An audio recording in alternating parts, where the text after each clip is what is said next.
of course. We have Hurricane Milton, the latest advisory, 5 a.m., showing the system still maintaining those wind speeds at 85 miles per hour. Taking you back in time for a moment, the system made landfall as a Cat 3. This was the point where we were asking, what is the system going to do? Where is it going to go? And we didn't have that exact location of landfall. Why? Because of these little wobbles right here. As we play this in motion, you're going to see that last little wobble to the south right there.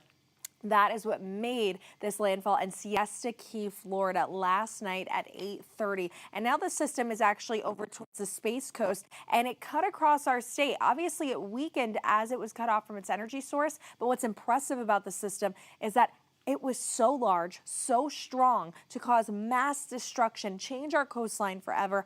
At the first light, we're going to see that, unfortunately. And we're your neighbors, we're your friends, we're in your community. And we all know that today is going to be a really hard day, seeing that the strength of this system, it was able to maintain that hurricane status, even cut off from its energy source and all the way on the East Coast now. Now it's going to continue to move out there over towards the Atlantic. What I need from you today is that now up until 2 o'clock, we're still going to feel some of those impacts with rain and lighter showers. So that is going to add to our rainfall totals. We're not done quite yet. That's why we had that excessive flooding warning. Is so rare. And we also know that the major impacts for today, the morning flooding will end, obviously, but the dangerous debris is still all across the area. And those rivers, now those are what we have to watch, because typically 2 to 3 days after a major rainfall event is when we start to see them really rise and surge. And we have those rivers, they're going to reach that major flood stage. So that's going to be our next main issue. So I need you today to stay put until you're given all clear to head out. And tomorrow there will be slower improvements. Things will get better, but this is going to take a lot of time. Taking a look at our own home that we had to evacuate from. This is our 10 Tampa Bay studio off Gandy, which at one point was predicted or forecast to see up near 9 to 12 feet of storm surge. So we did what we had to do and we left, and we're at our bunker station, our backup station right now.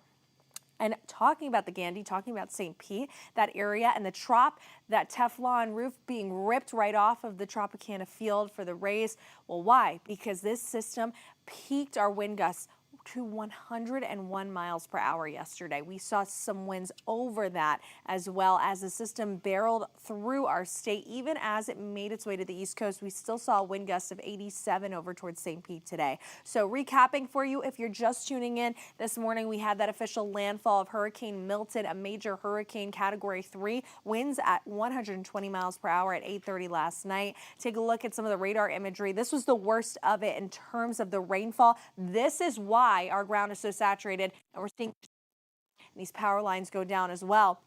We saw round after round of rain, these bands of rain and wind, especially on the northern side. This is what's going to lead to that major flood risk, that major flood stage for our rivers, is because we saw all of the freshwater flooding was to the north. Meanwhile, more of the surge threat was to the south of the eye. Now, storm reports showing us within those bands of rain and wind as well, we did have multiple tornadoes, and that is not something typical either. This system was historic any way that you look at it. But the major contribution is that freshwater flooding. Here are some of those preliminary totals. Now, we're going to get those official reports for you heading into the next 48 hours from the National Weather Service. But right now, we saw close to 20 inches of rainfall on certain portions of St. Pete, another 15 inches there over towards Hillsborough County. This is serious rainfall. Even into Orlando, other areas, they saw more than 10 inches in some areas because of all that rainfall. That is what has led to the ground being saturated. This is what's going to cause our rivers to flood, especially as we reach high tide later today. Radar right now showing us, though, it's a clearing. We're so thankful for this. A couple of the little outskirts of the outermost bands still bringing lighter showers to Polk County, but otherwise the system's moving out of here. Talking about the flood stage, right now the Anclote River is showing us that we are at that moderate flood stage. We're going to be at a major flood stage, though, heading into tomorrow, mainly after midnight. That is when we're going to see that our river surges. Along with that, we do have other rivers as well. This is the Lithia River at Pinecrest in Lithia, the Alphia River. We know that those are going to be areas that are going to be prone to flooding. So the Alphia River, along with the Anclote River, the Cypress River as well, and the Hillsborough River. Those are all going to be areas that we have to watch. Those rivers are going to crest to new highs that we've never seen before because of the abundant amount of rainfall. So otherwise, in our future, besides just just the risk for flooding with our rivers, we also see that Hurricane Milton is still going to be a hurricane even as it pushes out into the Atlantic. Now, as it continues to travel more eastward into the Atlantic, of course, heading into early Friday, that's when we see the system finally weaken, push out into the Atlantic, and not going to affect any other state. Thank goodness, unlike Helene. So that is one positive. The current wind gusts still going to about 20-25 miles per hour here over towards the East Coast, a little higher than that, but everything is coming down in terms of wind. All of our conditions are improving. And we might even be able to see this, some sunshine finally.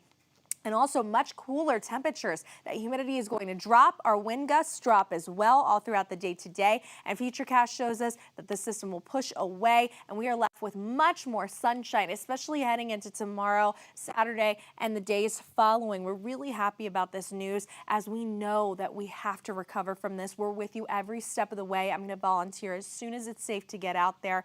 And we are going to be here with you all throughout the storm, even after and all throughout hurricane season as well.